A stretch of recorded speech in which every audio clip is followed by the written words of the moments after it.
जय हिंद साथियों, exam pass के यूट्यूब चैनल में आपका स्वागत है। आशा करता हूँ आप सभी अच्छे होंगे और अपना जो रिवीजन है वो कंटिन्यूस कर रहे होंगे।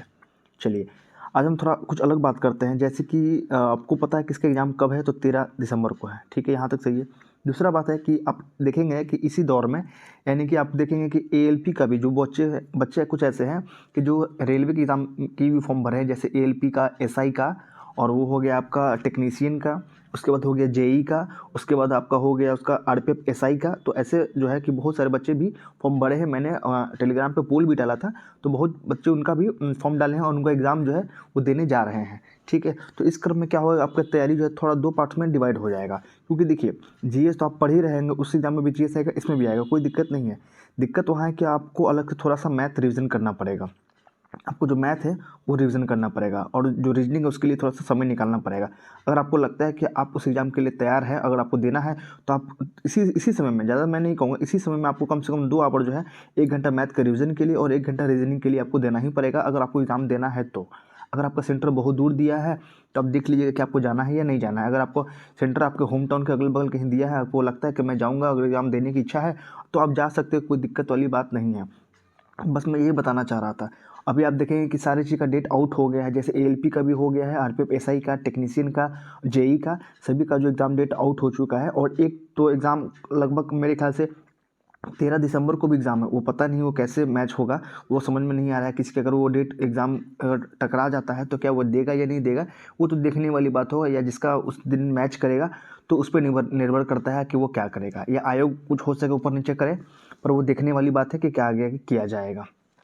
ठीक है, बस ये थोड़ा सा बात कुछ अलग था जो मुझे आपके साथ शेयर करना था। तो चलिए, आज हम देखेंगे प्रखर बैच का एमसीक्यू। आपका क्या है, तो आज आपका 33वां नंबर पार्ट है, और आपका ये फिजिक्स होगा। आज क्या होगा, फिजिक्स। हम लोगों ने बायो पूरा देख लिया है, आज से आपका फिजिक्स स्टार्ट होगा। यहाँ देख लीजिए, फिजिक्स होगा। आज के टॉपिक को देख लीजिए। टॉपिक का आपका है माप और इकाइयाँ, बल, कार्य तथा ऊर्जा। चलिए, और लाइट भी है, सॉरी यहाँ पे लाइट भी है। चलिए, हम देखते हैं इसके पहले क्वेश्चन को। ये सभी आपको जो पीडीएफ मिलेगा आप उसमें ये सब देख लीजिएगा। चलिए, हम लोग डायरेक्ट क्वेश्चन की ओर चलते हैं। यहाँ पे है पहला क्वेश्चन। पहला क्वेश्चन है, परावर्तन के नियम किस पर लागू होते हैं। आंसर हो जाएगा सभी दर्पण पर। ठीक है, सभी दर्पण पर। आगे देखते हैं क्वेश्चन नंबर 2। प्रकाश की गति निम्न में से किस माध्यम से न्यूनतम होगी। आंसर हो जाएगा ग्लास, यानी कि कांच या शीशा। क्वेश्चन नंबर 3 देखते हैं। 3 है, दर्पण के सामने खड़े एक व्यक्ति को अपना प्रतिबिंब अपने से बड़ा लगता है, इसका तात्पर्य है कि दर्पण का प्रकार कैसा है। आंसर हो जाएगा कॉनकेव। कैसा हो जाएगा, कॉनकेव। आगे देखते हैं क्वेश्चन नंबर 4। विद्युत चुंबकीय तरंगों का वेग क्या होता है। आंसर हो जाएगा 3 × 10⁸ मीटर पर सेकेंड। आगे चलते हैं क्वेश्चन नंबर 5 की ओर। जब प्रकाश एक माध्यम से दूसरे में जाता है तो निम्न में से कौन सी नहीं बदलती या बदलता है। आंसर हो जाएगा उसकी फ्रीक्वेंसी है, यानी कि आवृत्ति है, वो नहीं बदलती है। क्वेश्चन नंबर 6 देखेंगे, सौर विकिरण की दृश्यम सीमा क्या है। आंसर हो जाएगा आपका 400 से लेकर 700 nm तक। क्वेश्चन नंबर 7 देखेंगे अब। नाई की दुकान में 2 समतल दर्पण रखे जाते हैं, कौन से। आंसर हो जाएगा यहाँ पे पैरेलल टू ईच अदर, यानी कि एक दूसरे के समानांतर।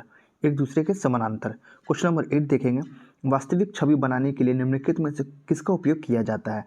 आंसर हो जाएगा केवल आपका अवतल दर्पण का, यानी कि कॉनकेव मिरर का।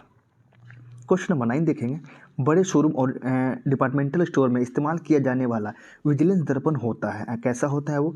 आंसर हो जाएगा कॉनकेव मिरर हो जाएगा। ठीक है, आगे चलते हैं क्वेश्चन नंबर 10 की ओर। वाहनों में लगे पीछे की दृश्य देखने के लिए, यानी कि रियर व्यू देखने के लिए दर्पण द्वारा उत्पन्न कौन सा आवर्धन होता है। आंसर हो जाएगा 1 से कम। 1 से कम।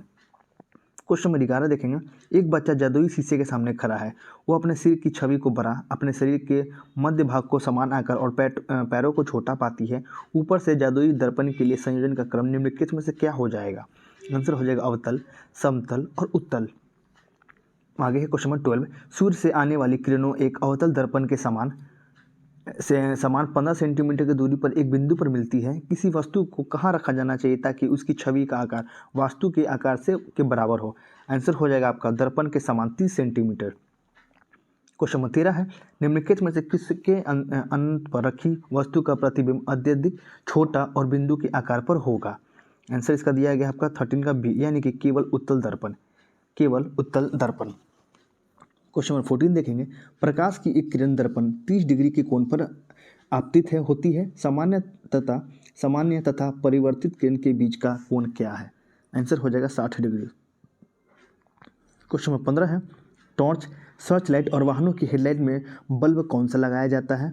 यहाँ देखिए, मतलब कि बल्ब लगाया जाता है क्या? आंसर हो जाएगा परावर्तक के फोकस के बहुत निकट, परावर्तक के फोकस के बहुत निकट। आगे क्वेश्चन नंबर आपका 15 16 यहाँ पे। हाँ, सौर भट्टी में प्रयुक्त होता है क्या? आंसर हो जाएगा अवतल दर्पण।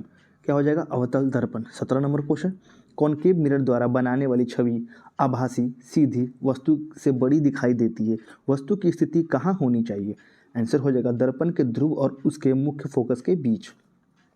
क्वेश्चन नंबर 18 देखेंगे, शीशे के सामने खड़े व्यक्ति को अपना प्रतिबिंब अपने से बड़ा लगता है, इसका तात्पर्य है कि दर्पण। आंसर हो जाएगा अवतल है। कैसा है? अवतल।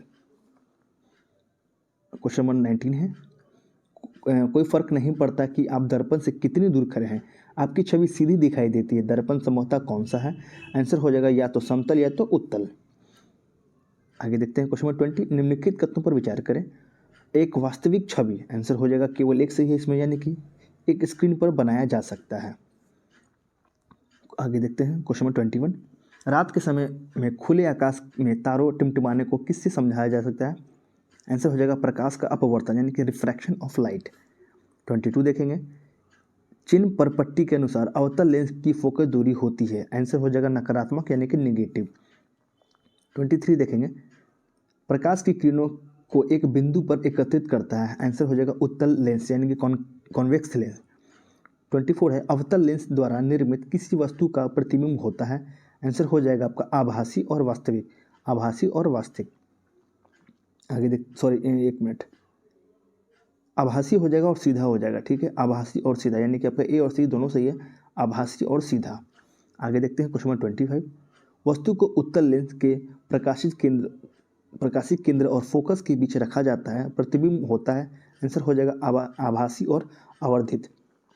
आगे देखते हैं 26, अवतल लेंस से बहुत अधिक दूरी पर रखी वस्तु के लिए प्रतिबिंब होता है, कैसा? आंसर हो जाएगा आभासी और छोटा। आगे देखते हैं क्वेश्चन नंबर 27, किसी वस्तु की आभासी और आवर्तित छवि बनाने के लिए निम्नलिखित में से किसका उपयोग किया जा सकता है? आंसर हो जाएगा उत्तल लेंस का। 28 देखेंगे, जब किरण केंद्र की ओर विचलित होती है तो शक्ति होती है, कैसा? आंसर हो जाएगा सकारात्मक यानी कि पॉजिटिव। आगे देखते हैं क्वेश्चन नंबर 29, एक उत्तल लेंस की फोकस दूरी 50 सेंटीमीटर है, इसकी शक्ति क्या हो जाएगी? आंसर हो जाएगा 2 डायोप्टर। आगे देखते हैं क्वेश्चन आपका 30, निम्नलिखित में से किसका उपयोग आवर्धक कांच के रूप में किया जाता है? आंसर हो जाएगा आभासी लेंस। क्या हो जाएगा? आभासी लेंस। क्वेश्चन नंबर 31 देखेंगे, 20 सेंटीमीटर फोकस दूरी पर एक उत्तल लेंस, यहाँ पे उत्तल लेंस की सतह पर सफ़ेद घोड़े का प्रतिबिंब बनाने के लिए बड़ी संख्या के काले रंग की पतली पट्टियाँ बनाई जाती है, वह प्रतिबिंब क्या होगा? आंसर हो जाएगा कम चमक वाला एक घोड़ा। आगे देखते हैं क्वेश्चन आपका 32, लेंस की क्षमता मापी जाती है, आंसर हो जाएगा डायोप्टर में, यहाँ पे हो जाएगा डायोप्टर में। आगे देखते हैं 33, निम्नलिखित में से कौन सा प्रकाश की समानांतर किरण बना सकता है जब एक बिंदु स्रोत से प्रकाश उस पर आपतित होता है? आंसर हो जाएगा अवतल दर्पण के साथ उत्तल लेंस। 34 देखेंगे, निम्नलिखित बयानों में से कौन सा सच्चा है? आंसर हो जाएगा केवल एक, यहाँ पर ऊपर वाला, यानी कि एक उत्तल लेंस में 4 डायोप्टर शक्ति होती है जिसकी फोकल लंबाई 0.25 मीटर होती है, ये आपका सही है। आगे देखेंगे 35 नंबर क्वेश्चन, प्रकाश का वर्ण विक्षेपण संभव है? आंसर हो जाएगा प्रिज्म के द्वारा। 36 है, यहाँ पे सही कथन आपको चुनना है, आंसर हो जाएगा बी, यानी कि लाल प्रकाश का तैरता तरंग बैगनी प्रकाश से ज़्यादा होता है। आगे देखेंगे क्वेश्चन आपका 37, एक प्रकाश किरण माध्यम ए से माध्यम बी में प्रवेश करती है जैसा कि चित्र 10.2 में दिखाया गया है, ए के सापेक्ष माध्यम बी का आवर्तनांक होगा, आंसर हो जाएगा 1 से बड़ा, यहाँ हो जाएगा 1 से बड़ा। 38 देखेंगे, मरीज के पेट के अंदर की जांच के लिए डॉक्टरों द्वारा इस्तेमाल किया जाने वाला एंडोस्कोप किस सिद्धांत पर काम करता है? आंसर हो जाएगा प्रकाश का पूर्ण आंतरिक परावर्तन, यानी कि total internal reflection of light के कारण। 39 देखेंगे, जब दिन में पानी पर साबुन की फिल्म दिखाई देती है तो यह सुंदर रंग दिखाती है, इस घटना का क्या कारण है? आंसर हो जाएगा आपका प्रकाश का व्यतिकरण, प्रकाश का व्यतिकरण। आगे देखते हैं क्वेश्चन आपका 39 नहीं सही 40 देखते हैं, दृष्टि की खराबी, दूरदृष्टि को डैश नाम से जाना जाता है। आंसर हो जाएगा हाइपरमेट्रोपिया, हाइपरमेट्रोपिया के नाम से जाना जाता है। 41 है, एक सामान्य नेत्र लेंस की नाभिक दूरी होती है कितनी? आंसर होती है आपका 2 सेंटीमीटर, 2 सेंटीमीटर। आगे देखते हैं 42 नंबर क्वेश्चन, प्रकाश की निम्नलिखित में से कौन सी परिघटना इंद्रधनुष के निर्माण में शामिल है? आंसर हो जाएगा अपवर्तन, फैलाव और पूर्ण आंतरिक प्रतिबिंब। आपका बी आंसर जो है यहाँ पे सही हो जाएगा। आगे है क्वेश्चन नंबर 43, स्वच्छ आकाश नीला दिखाई देता है क्योंकि? आंसर हो जाएगा वायुमंडल द्वारा अन्य सभी रंगों के प्रकाश की तुलना में बैगनी तथा नीला प्रकाश अधिक परिकिरणित होता है, इस कारण से। आपका यहाँ पे सी जो है सही हो जाएगा। 44 देखेंगे, ऊंची इमारतों के शीर्ष पर लगे खतरे के सिग्नल लाल रंग के होते हैं, इन्हें दूर से आसानी से देखा जा सकता है क्योंकि अन्य सभी रंगों में लाल रंग का प्रकाश होता है। आंसर हो जाएगा धुएं या कोहरे में सबसे कम बिखरता है। आगे देखते हैं क्वेश्चन नंबर 45, निम्नलिखित में से कौन सी घटना सूर्योदय या सूर्यास्त के समय सूर्य के लाल रंग के दिखने के में महत्वपूर्ण योगदान देती है? आंसर हो जाएगा प्रकाश का बिखराव। 46 नंबर क्वेश्चन देखेंगे अब। 46 है, मानव नेत्र अभिनेत्र लेंस की फोकस दूरी को समायोजित करके विभिन्न कर सकता है।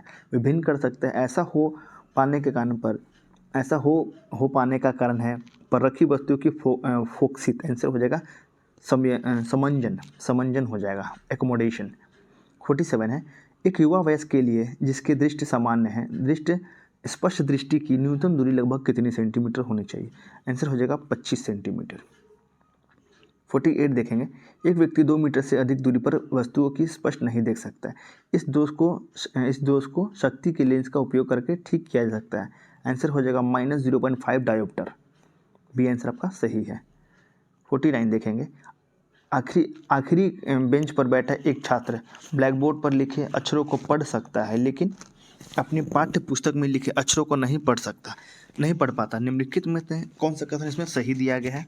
आंसर हो जाएगा आपका ए, यानी कि उसकी आंखों का निकट बिंदु दूर हट गया है, यानी कि आपका ए आंसर जो है आपका सही हो जाएगा।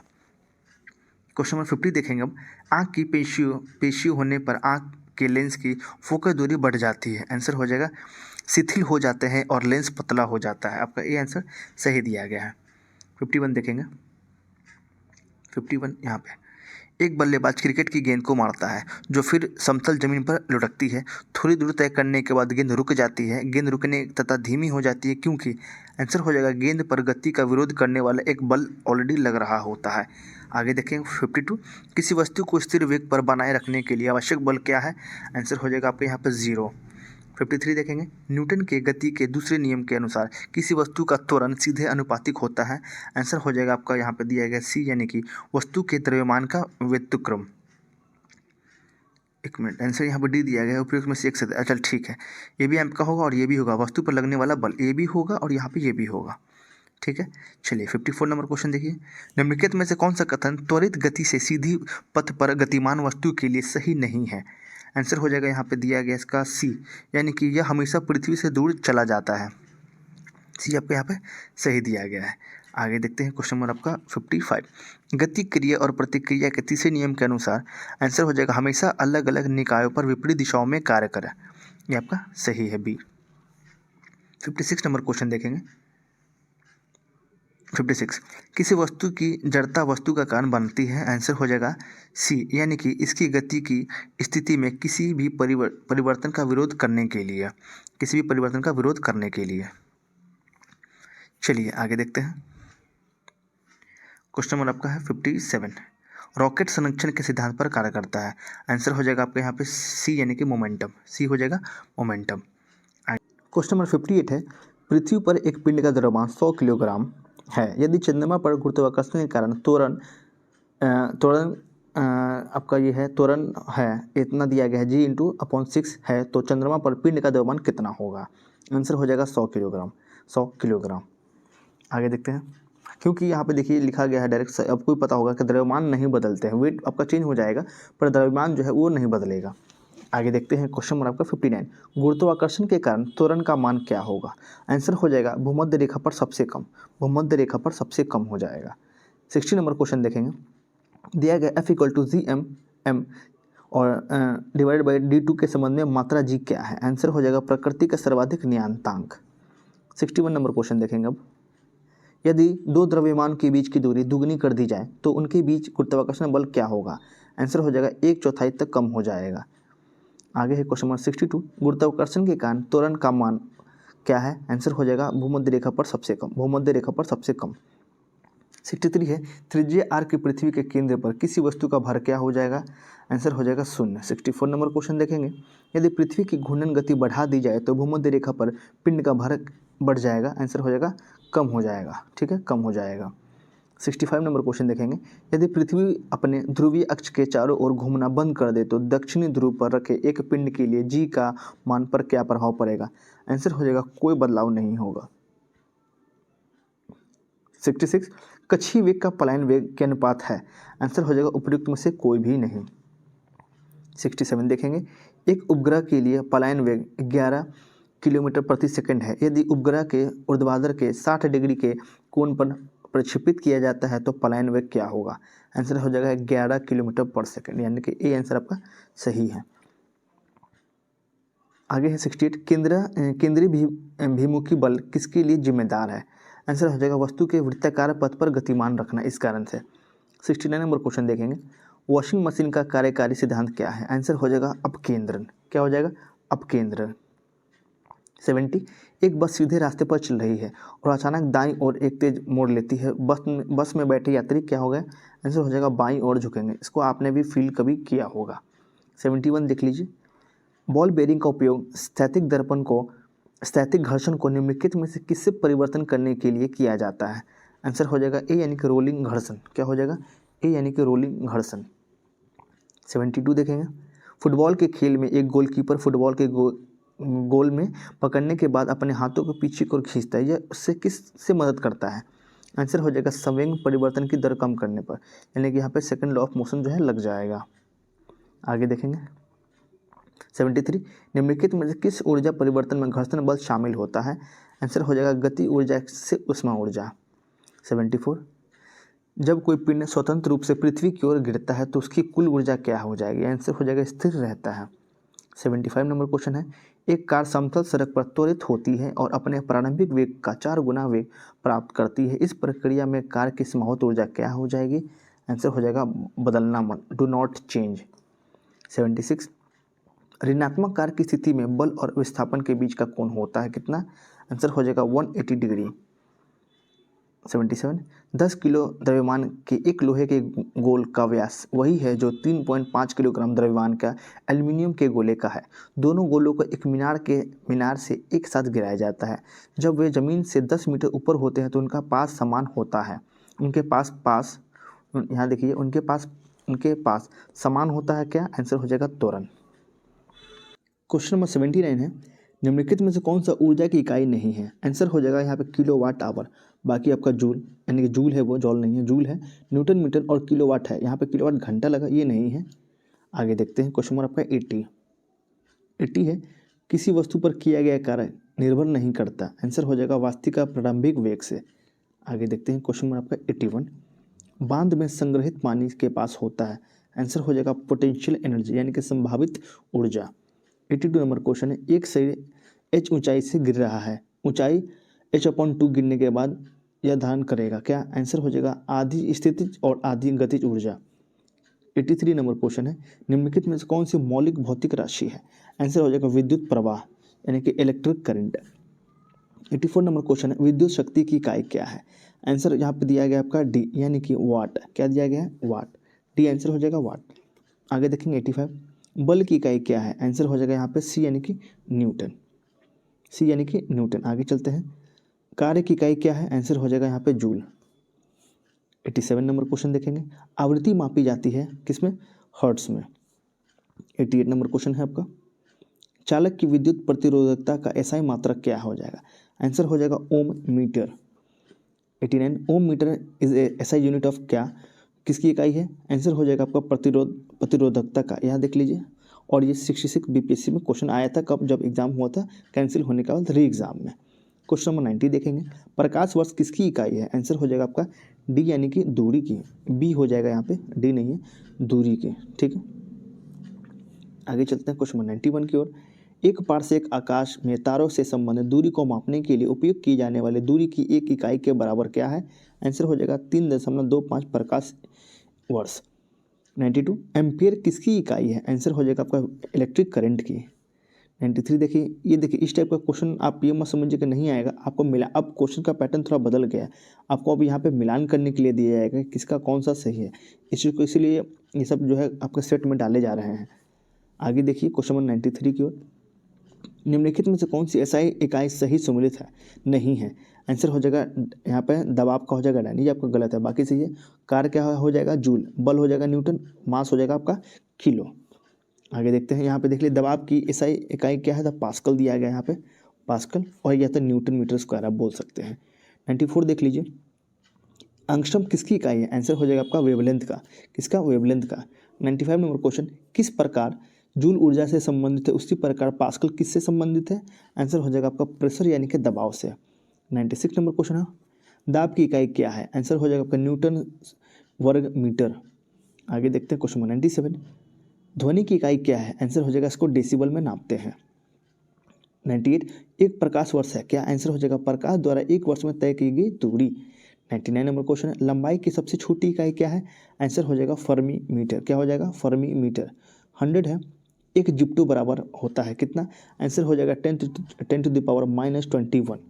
ठीक है, चलिए कल का टॉपिक क्या है उसे देख लीजिए। तरंग, ध्वनि तरंग, ऊष्मा और विद्युत धारिता।